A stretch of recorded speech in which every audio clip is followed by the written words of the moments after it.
श्रीमन नारायण नारायण नारायण ओ लक्ष्मी नारायण नारायण नारायण श्रीमन नारायण नारायण नारायण। नमस्कार दोस्तों, मैं हूं ममता तिवारी और आप सभी का स्वागत करती हूं मेरे चैनल ममताज वे में। कैसे हैं आप सब, तो ये बताने के लिए कमेंट बॉक्स में श्री हरि विष्णु जरूर लिखे। तो चलिए दोस्तों, आज हम इस वीडियो में जानेंगे कि व्रत की पूर्णिमा हमें कब रखनी है, दिन क्या है, डेट क्या है, और स्नान दान की पूर्णिमा हमें कब रखनी है, स्नान दान कब करनी है। बहुत सारी महत्वपूर्ण बातें पूर्णिमा व्रत से जुड़ी हुई हम जानेंगे। पूर्णिमा के दिन हमें क्या क्या करनी चाहिए, बहुत सारी महत्वपूर्ण बातें आज हम इस वीडियो में जानेंगे। और कौन कौन से कार्य पूर्णिमा के दिन हमें नहीं करनी चाहिए, तो आप लोग बने रहिए मेरे साथ मेरे चैनल पर। अगर आपको मेरा वीडियो पसंद आता है तो प्लीज आप मेरे चैनल को सब्सक्राइब कर दीजिएगा, बेल आइकन को प्रेस कर दीजिएगा, जिससे कि मेरे वीडियो के नए नोटिफिकेशन आप सभी के पास सबसे पहले पहुंचे। तो चलिए शुरू करते हैं और जान लेते हैं सभी महत्वपूर्ण बातें। तो सबसे पहले आपको बता दूं कि पूर्णिमा तिथि और अमावस्या तिथि अपने में महान तिथि मानी जाती है। और इसके जो नियम विधि है ना, हर महीने में जो पूर्णिमा का व्रत कर रहे हैं, जो पूर्णिमा के स्नान दान के जो नियम धर्म है वो अपना रहे हैं, दान के स्नान के, उन्हें तो बहुत सारी बातें मालूम होंगे। फिर भी मैं आपके साथ शेयर करूंगी, जो नहीं जानते उनके लिए बहुत अधिक लाभकारी होगा, फायदेमंद होगा।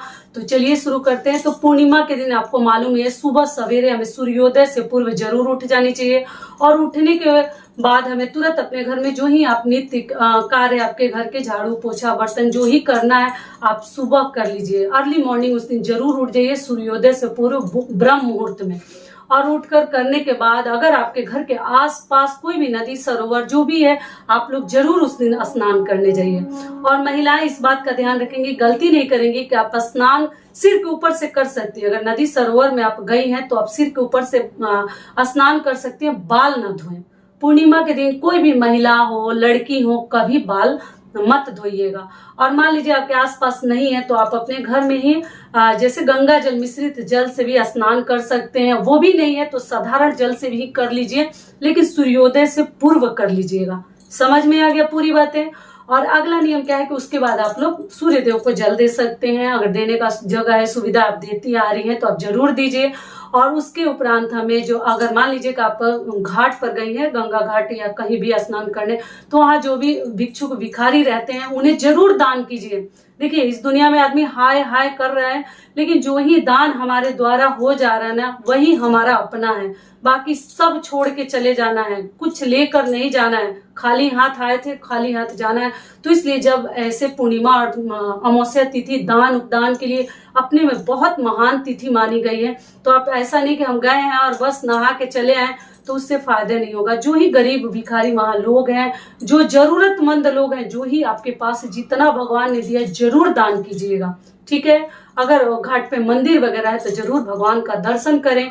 और मान लीजिए भगवान को भी 2-4 रुपए दान पेटी में डाल कर ही आइए, क्योंकि कभी इस जीवन में हमारा पूरा नहीं होता है कि हम दान के लिए अलग से सोचेंगे। जितना हो जा रहा है ना वही अपना है, क्योंकि इस जमाने में किसी का भरोसा नहीं है, कब क्या हो जाएगा कोई नहीं जानता। इसलिए जितना है, जितने में आप हैं, जरूर 2-4 पैसे अपने हाथ से दान करते रहिए, आगे के लिए मत सोचिए। समझ में आ गया। अगली चीज क्या है कि अगर घर में आप स्नान कर रहे हैं तो भी आप लोग दान जरूर कर लीजिएगा।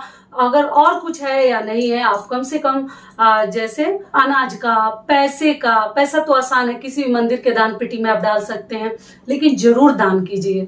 किसी भी जरूरतमंद को भी आप लोग दे सकते हैं। जरूर 2-4 10 रुपए, आटा हो, चावल हो, ये जरूर पूर्णिमा के दिन दान कीजिए, क्योंकि पूर्णिमा और अमावस्या को किया हुआ दान कई गुना हमें अधिक मिलता है। बाकी दिनों के तुलना में बहुत अधिक हमें फायदेमंद हमारे लिए होता है। ये भी क्लियर हो गया। और पूर्णिमा के दिन घर में भी अगर आप स्नान करें तो बाल वगैरह ना धोएं, शैम्पू साबुन ना लगाएं। इस बात का आप लोग ध्यान रखिएगा। अगली चीज क्या है कि पूर्णिमा के दिन विष्णु भगवान की हम पूजा करते हैं, माता लक्ष्मी की पूजा करते हैं।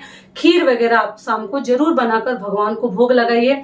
सुबह भी चाहे तो आप लगा सकते हैं। और जो लोग विष्णु भगवान का अपने घर में कथा कहलवाते हैं, श्री सत्यनारायण भगवान जी का, तो आप कथा भी कहलवा सकते हैं। समझ में आ गया।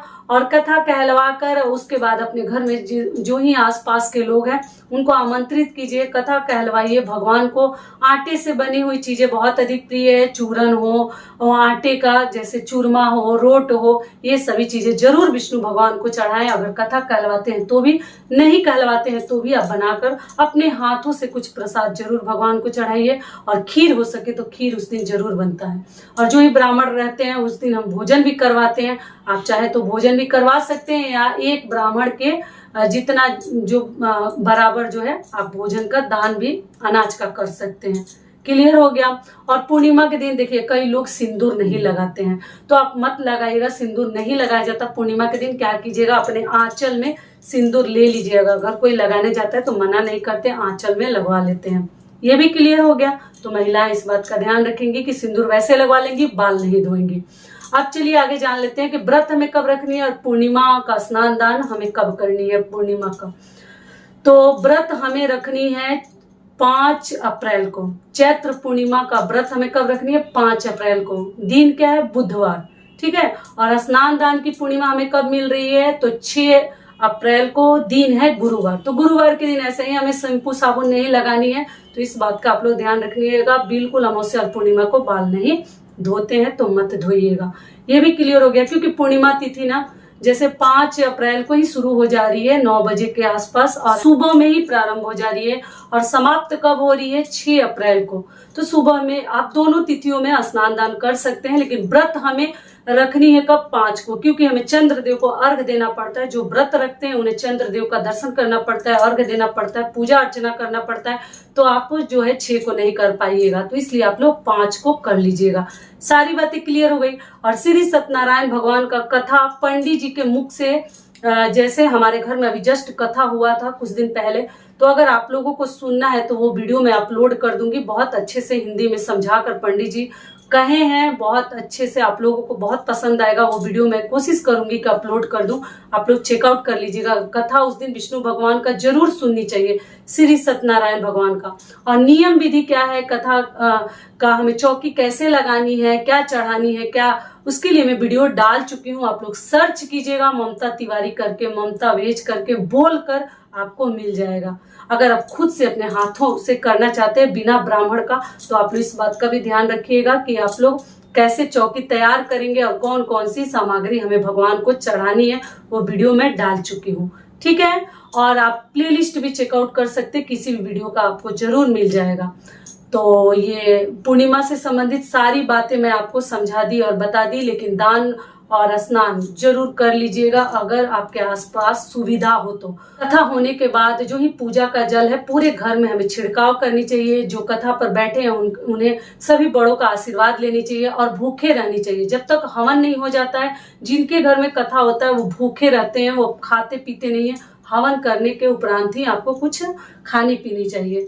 सबसे पहले भगवान का प्रसाद ही मुख में ग्रहण करें, उसके बाद ही आप लोग कुछ आगे खाइए और पीजिए। लहसुन प्याज कोशिश करें कि उस दिन आप लोग न डालें अगर ब्राह्मण को भोजन करवाना है। और पूर्णिमा का आप लोग अगर व्रत रखते हैं, पूजा अर्चना करते हैं, तो उस दिन भोजन में लहसुन प्याज का प्रयोग न करें। सारी बातें क्लियर हो गई। तो आशा करती हूँ, उम्मीद करती हूँ कि इस वीडियो से आप लोग को बहुत अधिक लाभ मिलेगा। फिर मिलती हूँ एक नए वीडियो में, तब तक के लिए नमस्कार। स्वस्थ रहिए, सुरक्षित रहिए और जहाँ कहीं भी रहिए खूब खुश रहिए। और वीडियो पसंद आता है तो चैनल को सब्सक्राइब कर दीजिएगा। धन्यवाद।